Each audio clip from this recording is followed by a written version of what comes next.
بسم اللہ الرحمن الرحیم نحمده ونصلی ونسلم علی رسولہ الکریم اما بعد۔ محترم سامعین کرام، قربانی کا جانور اللہ کے نام پر ذبح کرنا یہ ایک اہم عبادت ہے اور اللہ کا قرب حاصل کرنے کا ایک اہم ذریعہ ہے، اور عبادت میں نیت کا خالص ہونا بہت ضروری ہے۔ اللہ کی بارگاہ میں وہی عبادت اور وہی قربانی مقبول ہوگی جس کا مقصد خالصتاً اللہ کی رضا اور خوشنودی کو حاصل کرنا ہو۔ قرآن کریم میں قربانی کے متعلق اللہ رب العزت کا مقدس ارشاد ہے: اعوذ باللہ من الشیطان الرجیم، لن ینال اللہ لحومها ولا دماؤها ولکن ینالہ التقوی منکم۔ اللہ کے پاس قربانی کے جانور کا گوشت پہنچتا ہے اور نہ ہی اس کا خون، البتہ اللہ کے پاس تمہارا تقوی پہنچتا ہے، یعنی تمہارا جذبہ اطاعت پہنچتا ہے، دل کا خلوص پہنچتا ہے۔ دل میں جس قدر خلوص ہوگا، للہیت ہوگی، وہ قربانی اللہ کے نزدیک اتنی ہی زیادہ مقبول اور باعث ثواب ہوگی۔ لیکن اگر قربانی میں ہماری نیت خالص نہیں ہوگی بلکہ ریاکاری اور دکھاوا مقصود ہو تو قربانی کا ثواب ضائع ہو جائے گا، اور ایسی قربانی کا اللہ کے نزدیک کوئی مقام نہیں ہے۔ لہذا محلے داروں، دوست و احباب یا رشتہ داروں کو دکھانے کے لیے بڑے سے بڑا اور مہنگے سے مہنگا جانور خریدنا، یا اس نیت سے قربانی کرنا اور جانور خریدنا کہ اگر میں نے قربانی نہ کی تو لوگ کیا کہیں گے کہ فلاں آدمی صاحب حیثیت ہے، اس کے باوجود قربانی نہیں کرتا، لوگ مجھے طعنہ دیں گے، اس لیے قربانی کر رہا ہوں۔ یا اس نیت سے مہنگا اور موٹا تازہ جانور خریدنا کہ اس میں گوشت زیادہ نکلے گا، بیوی بچے خوش ہو جائیں گے اور گوشت کو زیادہ دنوں تک استعمال کیا جا سکے گا۔ یاد رکھیے کہ ان تمام صورتوں میں قربانی اور روپیے تو ضائع ہو ہی جائیں گے، اسی کے ساتھ ساتھ آخرت میں غیر اللہ کے لیے عمل کرنے کی بنیاد پر سخت گرفت کا بھی اندیشہ ہے۔ چنانچہ قیامت کے دن وہ اعمال کہ جن میں خلوص نہ ہو، للہیت نہ ہو، جو غیر اللہ کے لیے کیے گئے ہوں گے، اللہ تعالی ان اعمال کو رد فرما دے گا اور غیر اللہ کے لیے عمل کرنے کی بنیاد پر بندوں کی پکڑ فرمائے گا۔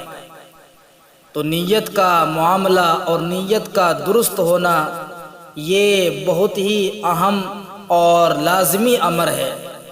ہمیں اس چیز کو لے کر اپنا محاسبہ کرنے کی ضرورت ہے۔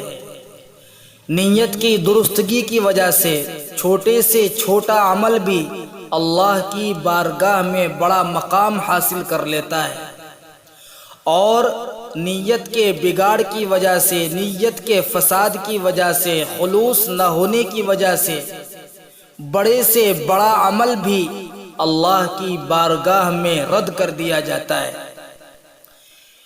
اس تعلق سے صحیح مسلم شریف میں ایک روایت موجود ہے کہ جس میں رسول اللہ صلی اللہ علیہ وسلم نے 3 ایسے لوگوں کے بارے میں خبر دی ہے کہ جن کو قیامت کے دن حساب کے لیے لایا جائے گا۔ ان کے پاس بظاہر اعمال تو بہت بڑے بڑے ہوں گے، مگر ان کی نیتیں اور ارادے خالص نہیں ہوں گے۔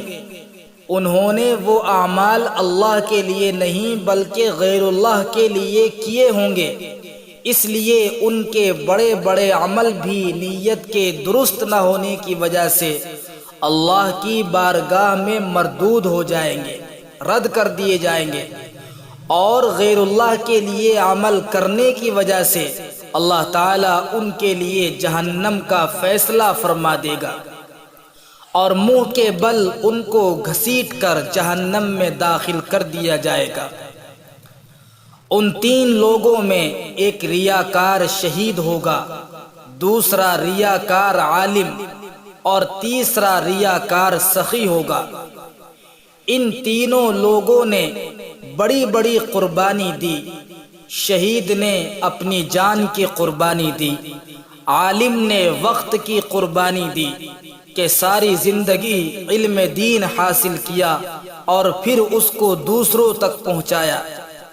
تیسرے نے مال کی قربانی دی کہ جہاں بھی اللہ نے خرچ کرنے کا حکم دیا وہیں اس نے خرچ کیا، مگر یہ قربانیاں اللہ کے لیے نہیں بلکہ دوسروں کو دکھانے کے لیے تھی کہ لوگ مجھے بہادر کہیں، لوگ مجھے عالم کہیں اور میرے پیچھے چلیں، لوگ مجھے سخی کہیں، ہمدرد اور غمخوار سمجھیں۔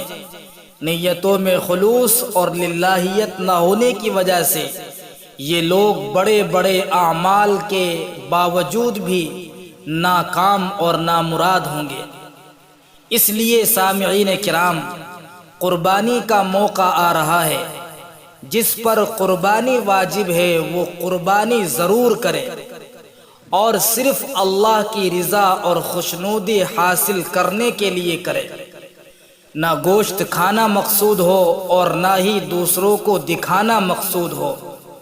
یہ بات ذہن میں رہنی چاہیے کہ ہم جو جانور اللہ کے نام پر قربان کریں گے اس کا گوشت ہمارے پاس رہے گا، کوئی چھین کر نہیں لے جائے گا، نہ وہ گوشت آسمان پر اٹھ کر چلا جائے گا۔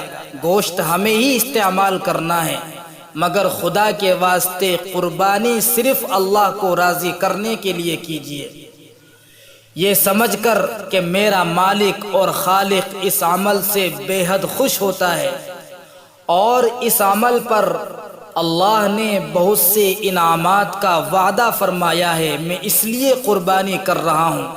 انشاءاللہ یہ قربانی کرنا ہمارا رائے گاہ نہیں ہوگا اور یہ قربانی اللہ کی بارگاہ میں بہت بڑا مقام حاصل کرے گی اور آخرت میں ہمیں اس کے بدلے میں بڑا اجر حاصل ہونے والا ہے۔